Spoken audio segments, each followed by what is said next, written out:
Kau tidak mungkin meraih bintang. Kau tidak akan bisa memeluk bulan.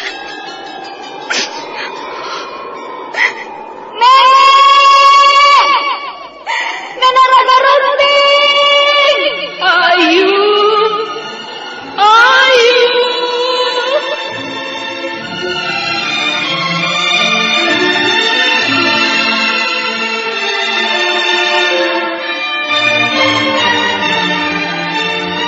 Sanggar Cerita dan Sanggar Prativi mempersembahkan Mahkota Mayangkara.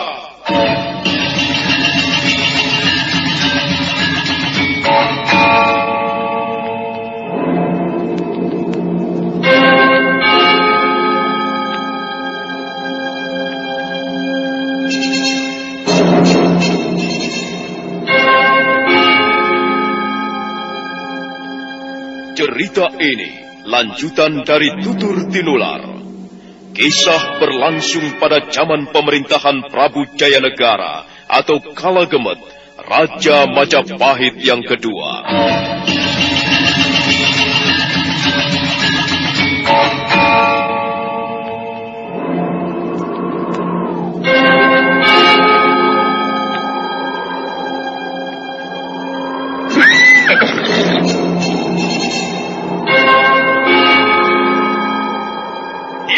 Lagi Raja Majapahit, akulah raja, akulah yang berkuasa. Ayo, obrak-abrik desa Ganding, tangkap Jayanegara, tangkap Jayanegara.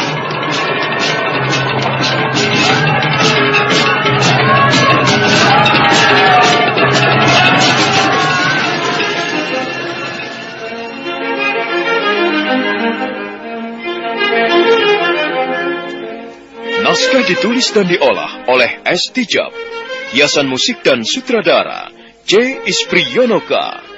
Kali ini mengetengahkan episode ke-20 dengan judul Akhir Perjalanan Seorang Durjana.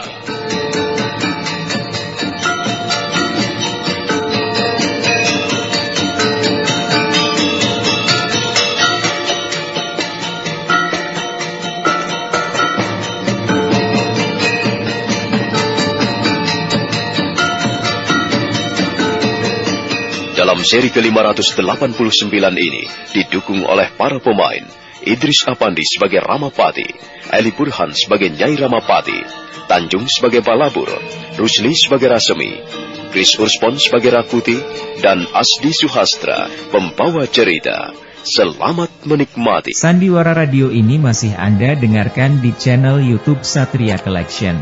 Jangan lupa tekan tombol like dan subscribe.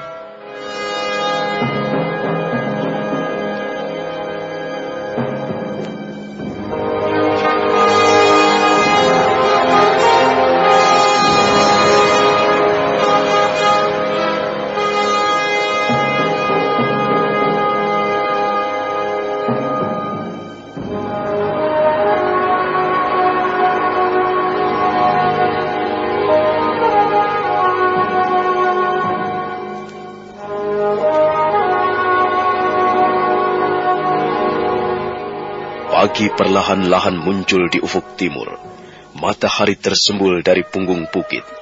Namun cahayanya tidak mampu menembus gumpalan-gumpalan kabut yang melingkupi permukaan Wanarodra Murti, hutan yang sangat dahsyat atau hutan yang mengerikan. Sang Ramapati sudah terjaga dan dia merasakan perutnya lapar. Nyai, di mana Balabur? Dia pergi. Sudah sejak tadi dia pergi. Pergi kemana? Mengapa dia tidak minta izin dulu padaku? Kau masih tidur pulas, Kakang. Dia tidak berani minta izin padamu, Kakang. Dia sudah semakin kurang ajar saja. Berani sekali dia pergi seenaknya. Mau apa dia pergi, Nyai? Dia pergi untuk mencari makanan. Kita sudah tidak mempunyai apa-apa yang bisa dimakan. Jadi dia pergi untuk mencari makanan, tapi mengapa sampai sekarang belum juga kembali? Mungkin dia belum mendapatkan sesuatu yang bisa dimakan. Kita harus berhati-hati di sini, Kakang. Ada banyak tanaman yang mengandung racun. Kita tidak bisa memakan sembarang daun-daunan ataupun buah-buahan. Kita harus bisa memilih di antara mereka yang tidak mengandung racun. Aku sudah lapar. Perutku nyeri sekali, Nyai. Seharusnya dia sudah kembali. Lama sekali perginya. Sabar, Kakang. Kita tunggu saja.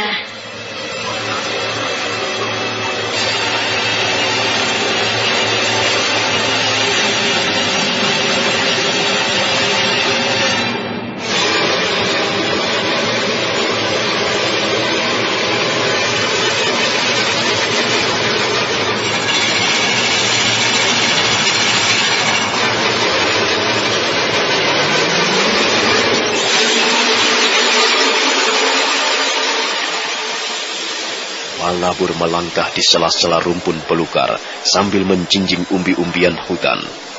Dia berhenti sejenak dan wajahnya membayangkan keraguan-raguan. Kepalanya menengok ke sana kemari dan pandangan matanya menyapu sekitar. Pasti aku tersesat jalan. Kalau tidak salah, aku sudah beberapa kali melewati jalan ini. Ya, aku ingat. Bukankah ini batu padas yang mirip seekor kerbau itu? Iya, aku sudah 2 kali melewati jalan ini. Pasti aku tersesat jalan. Daerah ini memang menyeramkan sekali. Banyak pohon sejenis. Dan kabut hampir tidak pernah berhenti menyelimuti daerah ini.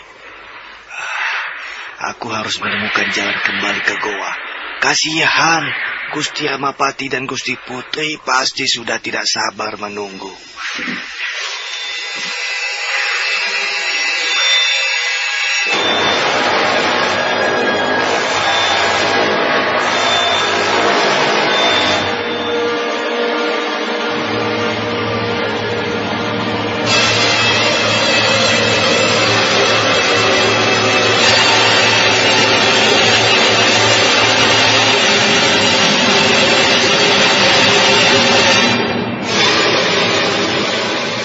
Kembali Balabur melangkah, menerobos rimbunan belukar. Tangan kanannya yang menggenggam parang, sekali waktu menebas ranting-ranting pohon yang melintang di jalan. Balabur terkejut, wajahnya mendadak menjadi pucat pasi. Tiba-tiba saja, 2 orang prajurit Majapahit sudah berdiri di hadapannya. Balabur tidak sempat lagi menarik tubuhnya ke balik rimbunan daun-daun talas hutan. Berhenti! Hoi! Ayo berhenti! Hei! Awas! Jangan lari! Jangan lari kau!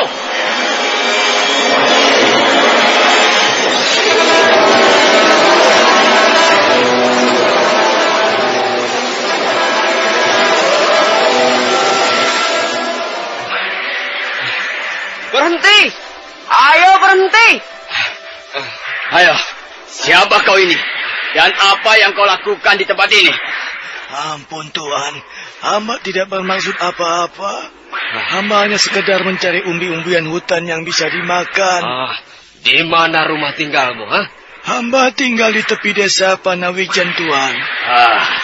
Panawijen. Desa itu cukup jauh dari sini. Ya. Dan mengapa kau harus mencari makanan ke tempat ini? Ampun Tuan, ini sudah hamba lakukan sejak lama. Hamba memang sengaja mencari makanan di daerah sekitar ini. Bukankah daerah ini yang terkenal dengan sebutan Wanarodramurti? Benar Tuan, benar. Hutan inilah yang disebut Wanarodramurti. Semestinya kau tahu bahwa tempat ini sangat berbahaya. Konon kabarnya tidak ada seorang pun berani menyabat tempat ini, apalagi warga desa. Berani sekali kau melakukannya.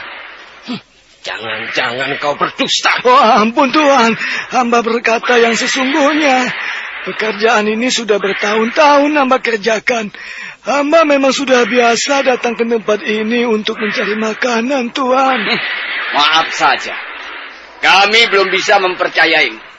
Kau harus kami bawa pada pimpinan kami. Oh, Ayo. Tuan, apa maksudnya, Tuan? Ayo jalan. Kami adalah prajurit-prajurit Majapahit. Kami berada di tempat ini bersama pimpinan kami.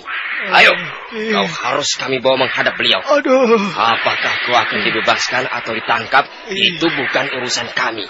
Itu adalah urusan pimpinan kami. Ayo, jalan. Iya. Ampun, Tuan. Hamba jangan ditangkap. Hamba tidak bersalah. Dan hamba ingin segera pulang, Tuan. Awas. Berani kau membangkang perintah kami. Kami terpaksa melakukan kekerasan. Oh, tunggu, Tuan. Hamba sudah terlalu lama berada di tempat ini. Hamba tersesat jalan. Hamba harus sudah sampai di rumah menjelang tengah hari nanti, Tuan. Ampunkan hamba, kurang Tuan. ajar. Mau kemana kau? Ayo, tangkap orang itu. Jangan boleh dia pergi. Awas, dia mau lari. Dia lari. Ayo, kurang ajar.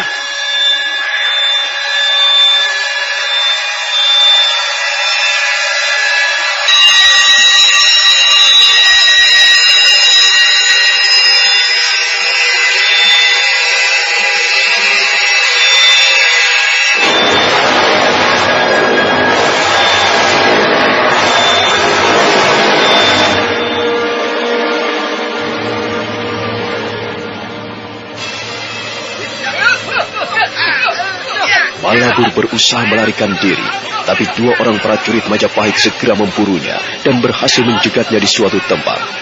Balabur memberikan perlawanan ketika akan ditangkap, maka terjadilah pertarungan sengit. Dua orang prajurit Majapahit menggebrak dari kiri kanan. Balabur menjadi kebingungan. Pada saat itulah Rakuti dan Rasmi datang. Mereka segera memerintahkan agar prajurit-prajurit yang lain turun tangan.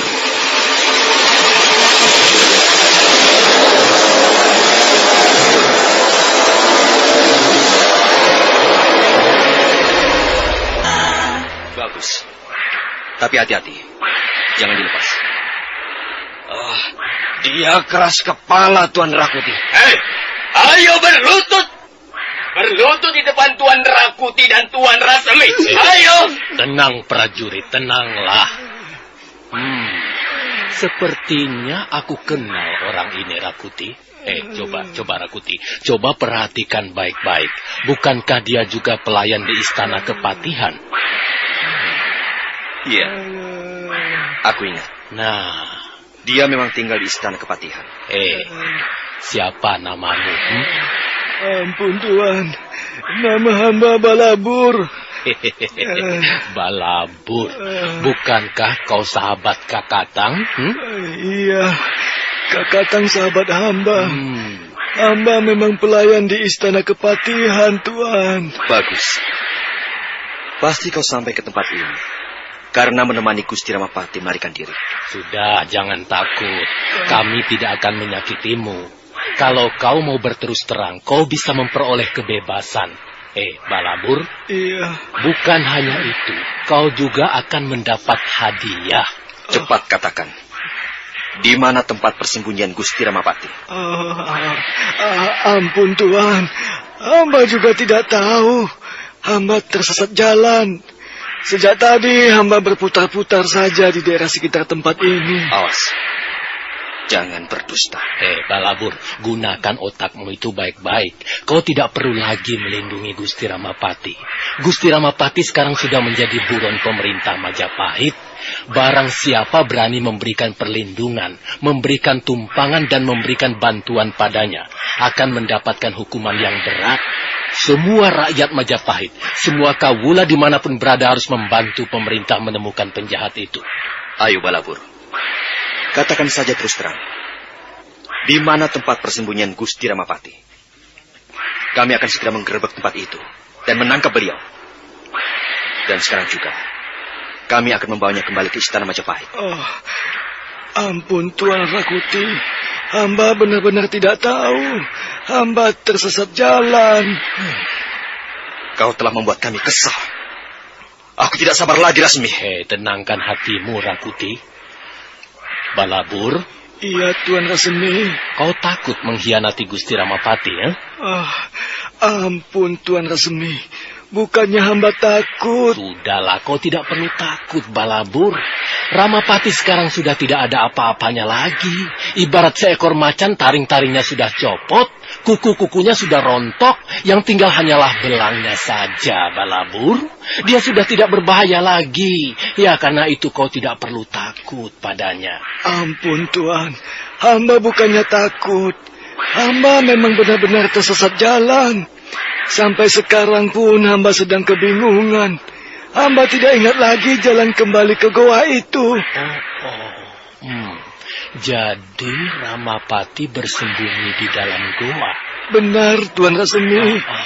Beliau dan istrinya sekarang sedang bersembunyi dalam sebuah goa. Kulihat di sini ada banyak goa. Goa yang mana? Apakah masih jauh dari sini?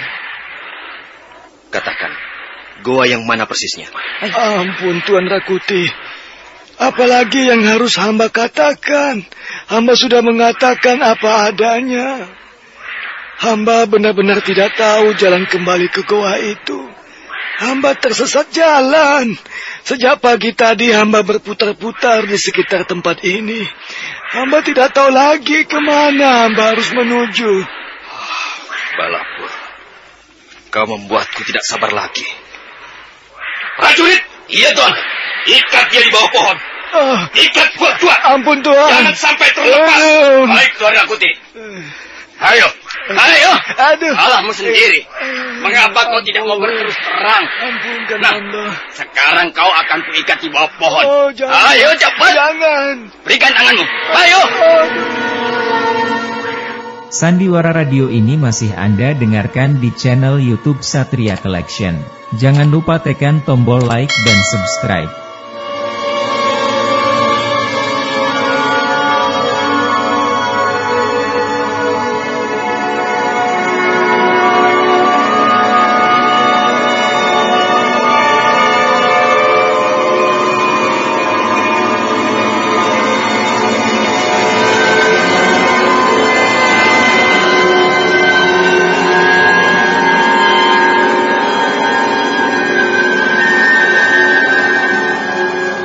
Balabur tak berkutik lagi. Dua orang prajurit menyergap dan segera mengikat tangan serta kakinya. Selanjutnya Balabur diikat di bawah pohon yang besar dan rindang. Rakuti tersenyum dingin. Tangan kanannya membelai sebuah pracoda. Pracoda ialah cambuk yang terbuat dari rotan. Ujung cambuk diberi pemberat yang terbuat dari logam. Cambuk itu memang khusus dibuat untuk memberi ganjaran hukuman bagi mereka yang dianggap bersalah. Bagaimana, Balabur? Apa kau tidak sayang dengan nyawamu? Ampun Tuan Rasemi. Hamba sudah mengatakan apa adanya. Ya, kalau begitu terserahlah. Artinya kau tidak sayang nyawamu. Terserah apa yang akan kau lakukan, Rakuti, lakukanlah. Minggir prajurit. Jangan berdiri di situ. Biar ku hajar penisra ini. Ampun Tuan. Aduh, ampun Tuan, ampun. Dengar Balabur. Belum sampai aku mencambuk 100 kali. Kau pasti sudah akan binasa. Ampun Tuan. Darahmu akan mengucur deras. Dan tubuhmu akan dirobek-robek dengan ini. Ampun Tuan Rakuti. Ampun. Barangkali memang sudah nasib hamba. Bukan. Ini bukan persoalan nasib. Ini adalah kebodohan. Kau bodoh. Kau pelayan dungu. Untuk apa kau tetap setia pada Ramapati? Ampun Tuan. Kalau kau sedikit saja pintar, kau tidak perlu mengalami nasib seburuk ini. Ampun Tuan.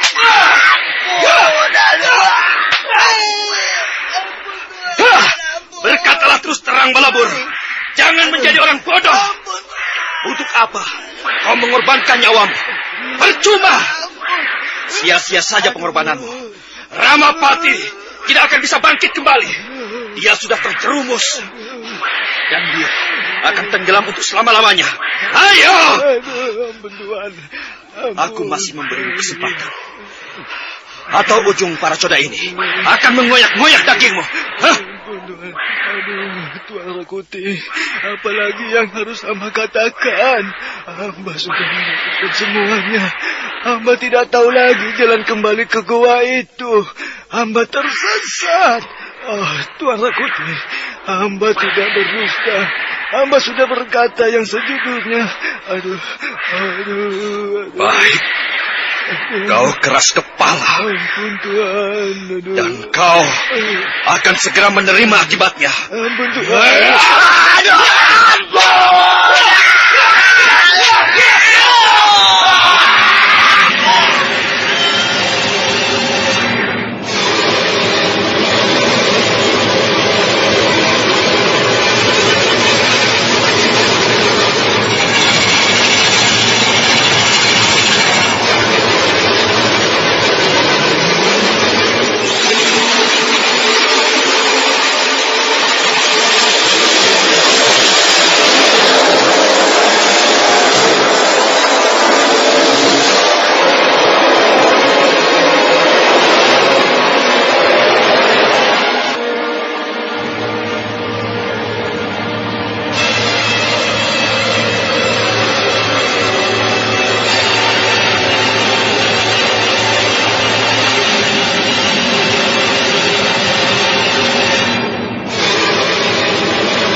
Rakuti menatap Garang, matanya merah dan mulutnya bergetar setiap kali tangan kanannya mengayunkan cambuk.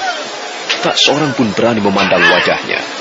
Dalam keadaan seperti itu, Rakuti mirip seorang berhala, seorang dewa kejahatan yang sengaja dikirim ke muka bumi untuk mengganggu kedamaian di hati manusia.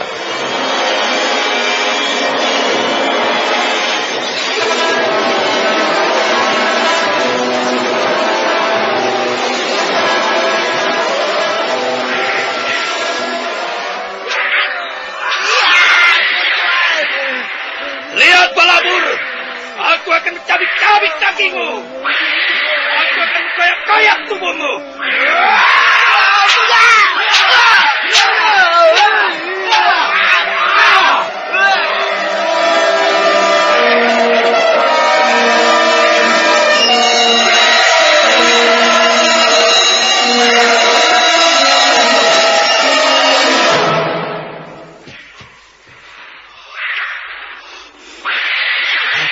Bunuh orang ini. Akan kubinasakan pelayan bodoh itu. Rakuti. Tenang Rakuti, sabarlah. Dia pingsan, Tuan. Lihat, Tuan. Darahnya mengucur deras dari punggungnya. Kalau saja dia mau mengucap sepatah kata, sehingga hatiku puas. Dia tidak akan bernasib seburuk itu. Rakuti, tidak ada perlunya kau membunuh Balabur. Dia hanyalah seorang pembantu. Dan kukira dia sudah berkata benar. Mungkin dia tersesat seperti kita, Tuan Rasmi. Iya, dia sendiri sudah mengatakannya berulang kali, Tuan. Katanya dia tersesat.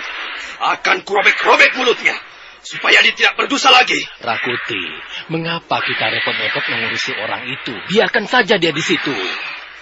Bagaimana nanti kalau dia terlepas? Ya, ikat kuat-kuat, jangan sampai terlepas.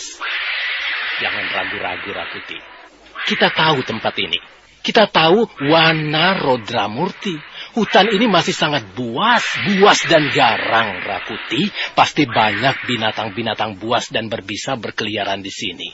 Dan pasti juga ada kawanan serigala. Sekarang mereka bersembunyi di suatu tempat. Tapi menjelang malam nanti, mereka akan keluar dari persembunyian. Dan jika mereka mencium darah Balabur, mereka akan segera berduyun-duyun datang kemari. Balabur akan menjadi tumpeng. Dia akan dibuat pesta pora kawanan serigala. Dia akan menjadi korban serigala-serigala kelaparan. Ayo Rakuti, ayo. Prajurit, ayo kita lanjutkan pencarian itu. Dan itu pedangmu jangan sampai tertinggal. Ayo, kita pergi, ayo.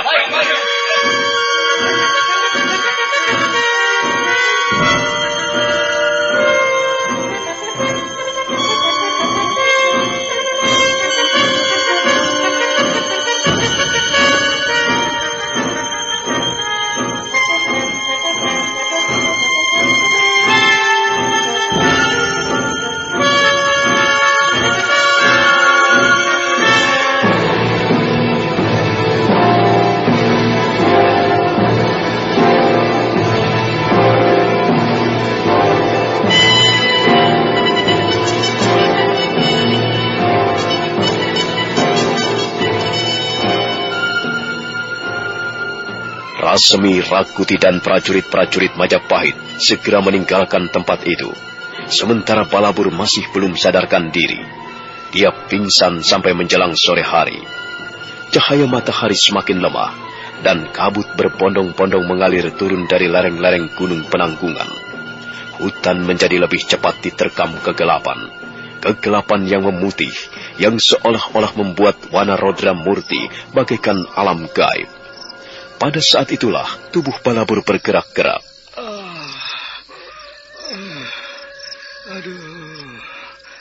Aduh. Di mana aku ini? Apakah aku masih hidup? Aku ingat aku tersesat jalan. Dan akhirnya aku tertangkap prajurit-prajurit Majapahit. Aduh, ampun Gusti Ramapati. Hamba tidak dapat membantu Gusti lagi. Aduh, agaknya hamba tidak akan pernah pergi meninggalkan tempat ini lagi. Aduh.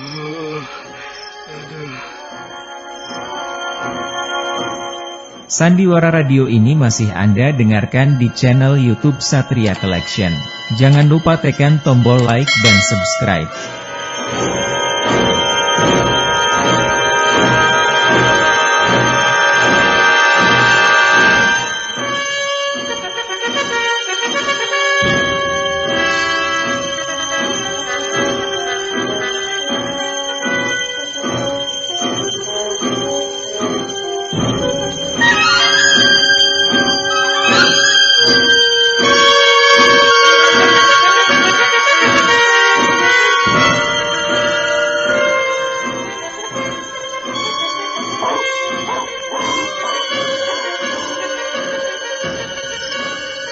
Malam perlahan turun. Benar apa yang dikatakan Rasemi. Sekawanan serigala muncul dari rimbunan belukar yang lebat. Begitu hari mulai gelap, binatang-binatang liar itu mengendus ke sana kemari. Dan akhirnya mereka pun berlari berbondong-bondong menuju ke pohon di mana Balabur diikat.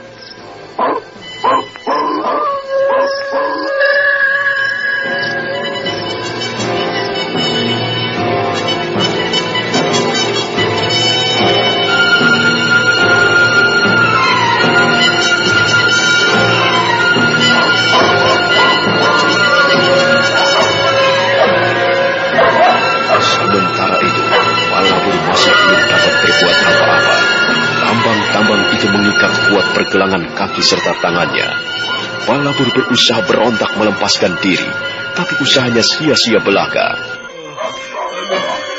Aduh, kuat sekali tambang ini. Celaka. Kalau serigala-serigala itu menemukan aku di sini. Aduh, tamatlah riwayatku. Aduh. Syukurlah, nampaknya mereka pergi ke tempat lain. Untung mereka tidak berlari kemari. Aduh, tapi sampai kapan aku akan bertahan?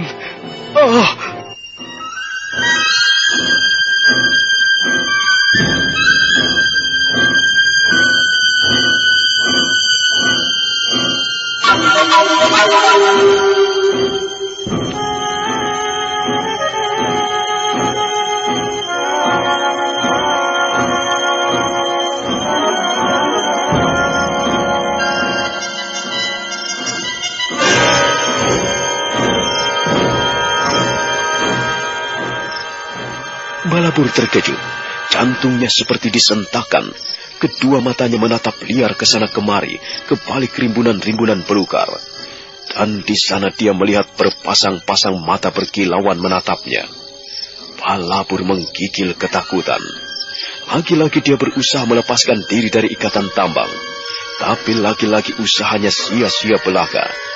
Sementara itu, puluhan pasang mata yang tak lain adalah mata serigala-serigala kelaparan masih terus menatapnya dengan tajam. Oh tidak, jangan bunuh aku. Jangan bunuh aku dengan cara seperti ini. Tidak. Aduh, jangan. Aduh, ampun. Jangan bunuh aku.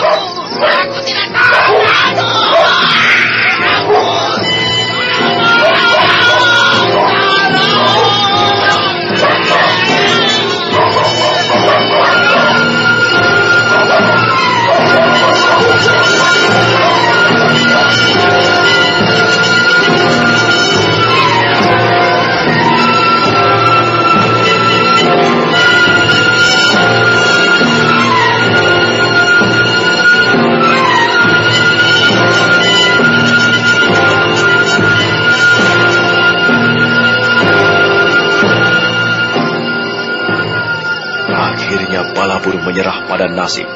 Dia membiarkan tubuhnya dikoyak-koyak taring kawanan serigala. Dia tidak lagi berusaha menyelamatkan diri, karena memang dia tidak lagi mampu berbuat apa-apa. Napasnya pun sudah terputus, dan nyawa sudah terbang entah kemana. Demikianlah nasib Balabur, seorang abdi yang setia. Dia binasa di tengah wana Rodra Murti, menjadi mangsa kawanan serigala.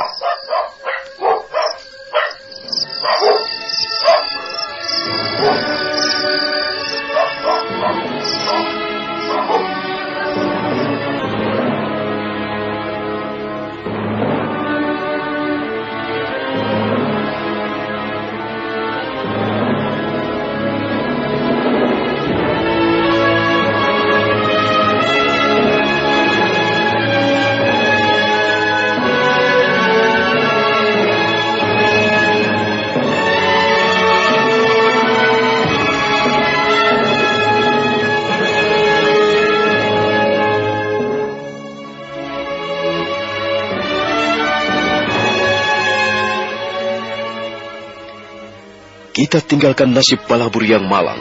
Sementara itu, Sang Ramapati dan istrinya masih tinggal di ruangan goa.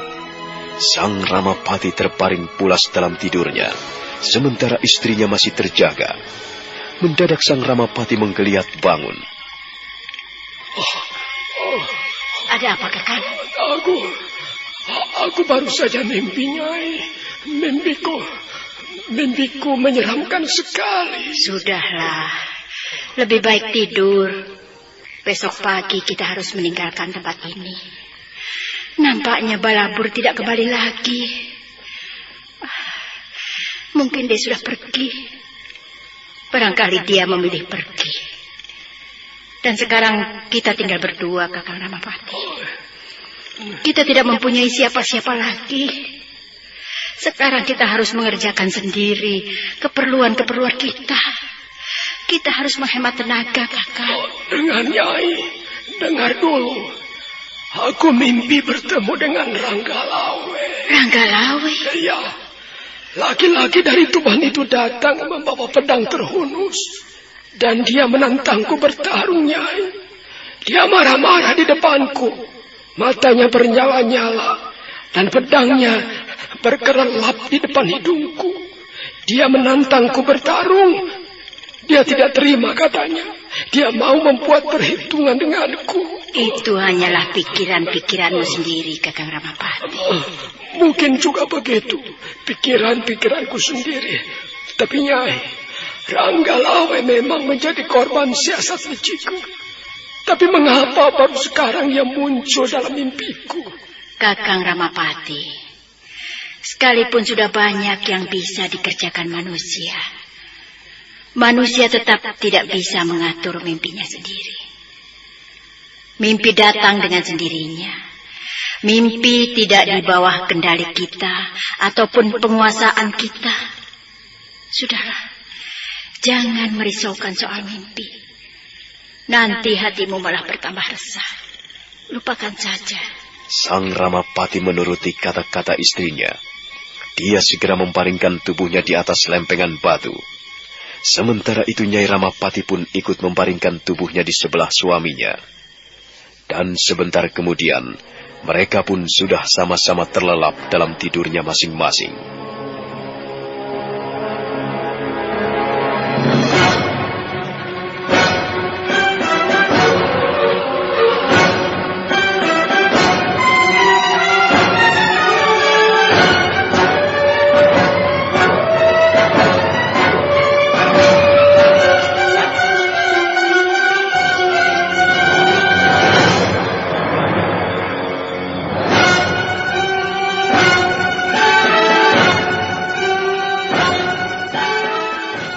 Sang Ramapati terkejut. Mendadak dia melihat layar kehidupan di depan matanya tersinggap. Dan selanjutnya, dia melihat sebuah pemandangan yang aneh. Seorang laki-laki gagah perkasa duduk di atas punggung kudanya. Laki-laki itu menghunus sebuah pedang yang ukurannya sangat besar. Sang Ramapati tersentak. Nampaknya dia dapat mengenali laki-laki itu. Hei, kaukah itu? Kaukah Adi Lembusora? Iya. Dan bukankah kau si Pusuk Ramapati? Oh, jangan begitu Adi Lembusora. Bukankah kita sahabat lama? Mulutmu manis, Ramapati. Mulutmu manis namun berbisa. Sudah berapa banyak korban berjatuhan gara-gara mulutmu yang berbisa.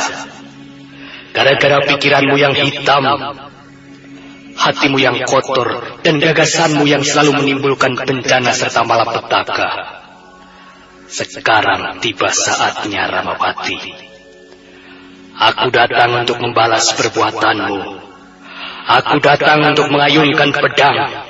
Lihat, Ramapati. Jangan bersembunyi. Ayo, tunjukkan wajahmu.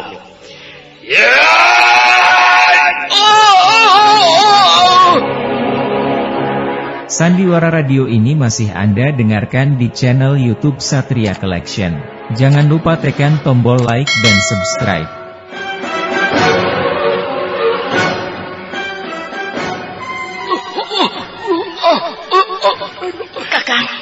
Kakang Ramapati.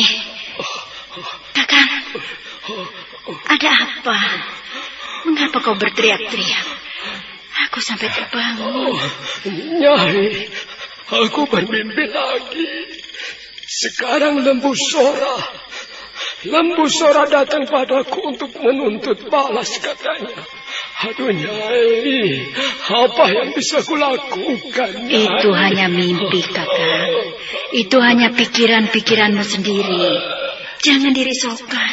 Tapi Nyai, mereka sepertinya benar-benar datang padaku.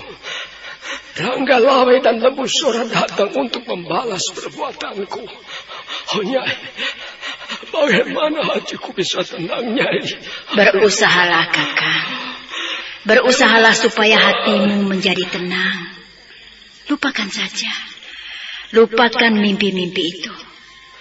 Peristiwa tentang Ranggalawe dan Adi Lembusora sudah lama berlalu.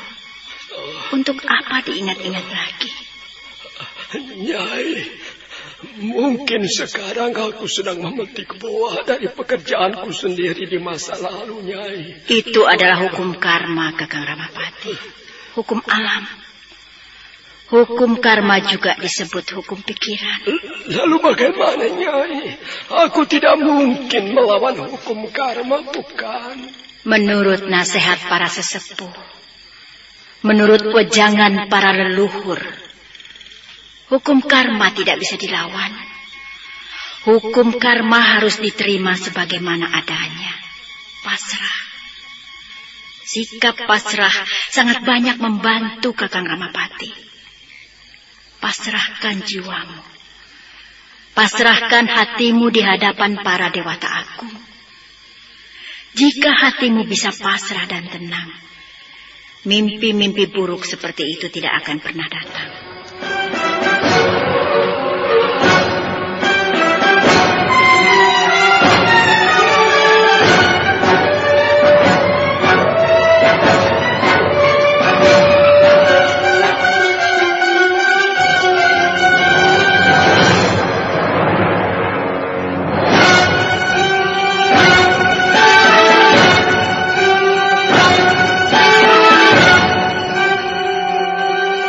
Ramapati masih tetap nampak gelisah.